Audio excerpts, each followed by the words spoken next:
Hey guys, so I thought I would do something a little bit different this week, and rather than write a blog post about the progress on the comic, I just actually show you a little bit of what I've been working on this week.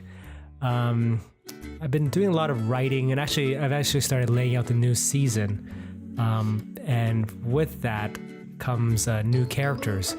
So what I'm showing here is actually my process for designing characters for a webcomic, which is actually pretty different than how I would design for video games or animation or basically anything with a longer timeline. So the big difference is time. I don't have too much time to dig into the actual design of the character. So I just, with webcomics, I kind of have to get a character to about maybe 70% beforehand, and then figure out the rest of the character along the way as I tell the story. Because the good thing about it is that you get to draw that same character for a long time over and over again. So this is really just a starting off point. So when I usually design characters, the first thing I do is I need a concept. In general, I think with anything, you need kind of a somewhat clear idea of what you're shooting for. So in this case, I had an owl. The idea was sort of like an owl creature. Something that wasn't really clear whether he was a good guy or a bad guy, kind of humanoid, and I wanted him draped in like rags and a cloak. So the first thing I had to do was actually just study some owls. I did a bunch of sketches of owls beforehand, because it's hard to design when you're trying to learn to draw something at the same time. So it's better to get the majority of the learning out of the way first, so when it's time to make your character, you can just sort of have fun and be a little free with it. So after I kind of knew how like a barn owl looked like, because that's kind of the face I wanted for this character, I just got straight into it. And you'll see like on the top right, I had a pretty bad drawing. That's not a good drawing. I look like part baby chicken in a cloak, but there was enough there. I was like, there was like, okay, I kind of like the shape. I'm just gonna jump straight into it. So I did a second drawing beside it, where it's a little bit tighter. Sorry about that. I think I had to turn off YouTube when I was recording this.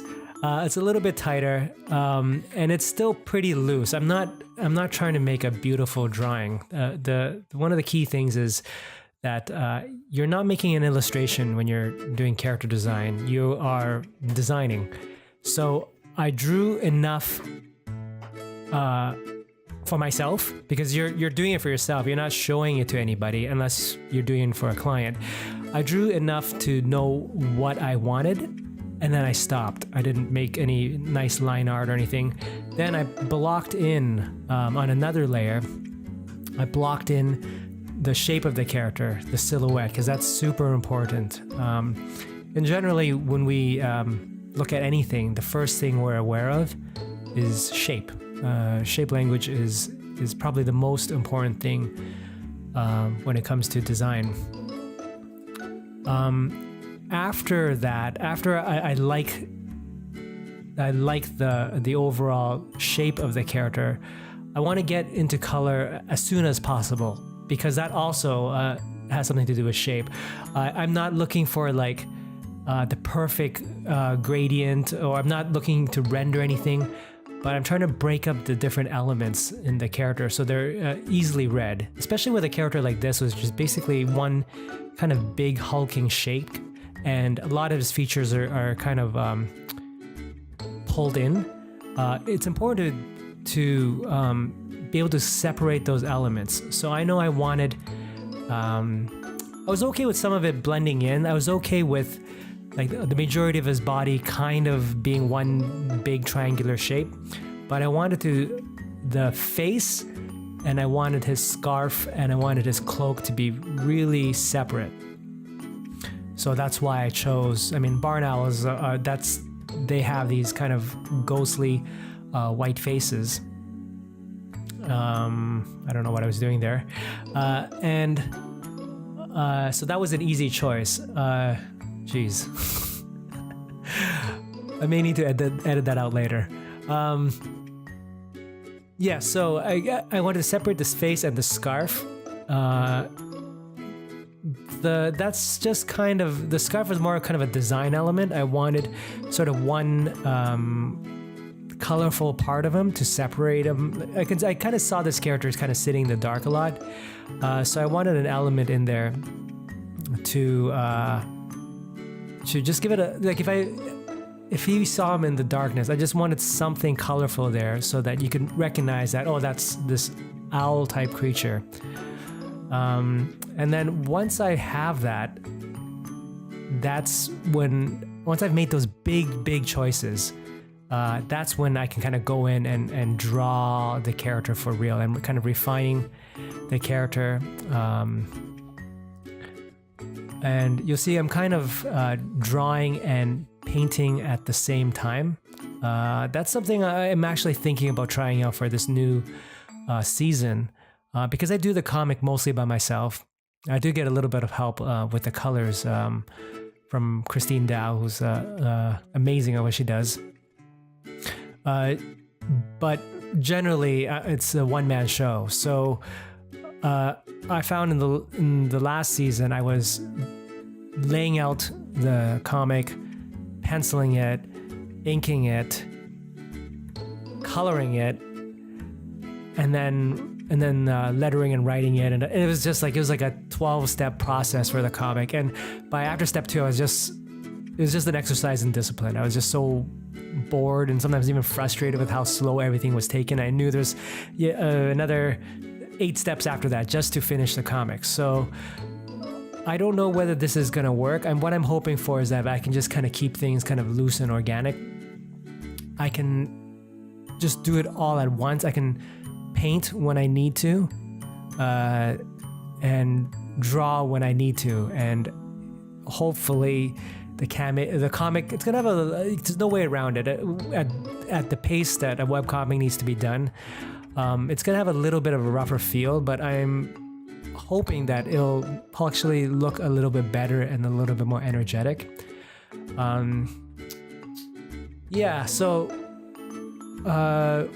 with that, I think it could be a double-edged sword if you're trying to design comics or design characters this way. The good thing about it is that you can kind of use all your tools at your disposal. Like you think about shape, line, color, just use it all at once to get the result that you need. I found that sometimes when I was trying to design with just drawing, it would work as a drawing, and if the comic was, or whatever it was I was doing, was only going to be in black and white or whatever, then that's fine. There'd be no issues. But sometimes by the time I would bring in the color, I would have overdrawn things, and things that looked good in black and white, once color just looked extremely busy, and it was really difficult for me to be sure what the final product would look like. This way, even though this is still pretty rough, I can kind of infer what it will look like at the end, and just add or take away parts that I need to. So here I'm kind of almost done already. I think if I was drawing this, I probably would have spent a lot of time figuring out the folds in the pants and adding detail to his bandages, and even those foot are terribly drawn. They're not even done. But at this stage, I don't think I need to. I can sort of just make big decisions. Here, I'm trying to see like, oh, what if he had like sort of white feathers? I was looking at pictures of the barn owls. They sort of had these kind of white, feathery legs sticking out, and I just kind of slapped them on just to see whether they would work, and I didn't think they would, and I took them out.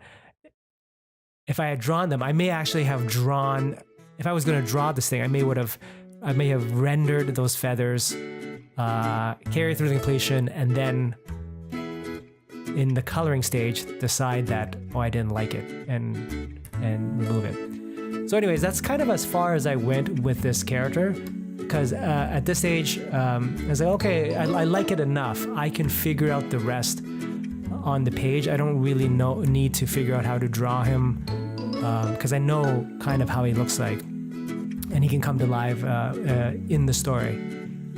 So I pretty much just stopped it here. Now I didn't actually, so this character, this is sort of just the first iteration of this character. At the point when I had done this, I thought this is exactly what I needed for the story. But as I kept on writing, the story kind of took a different turn. So I can't promise for sure because I changed my mind on an hourly basis.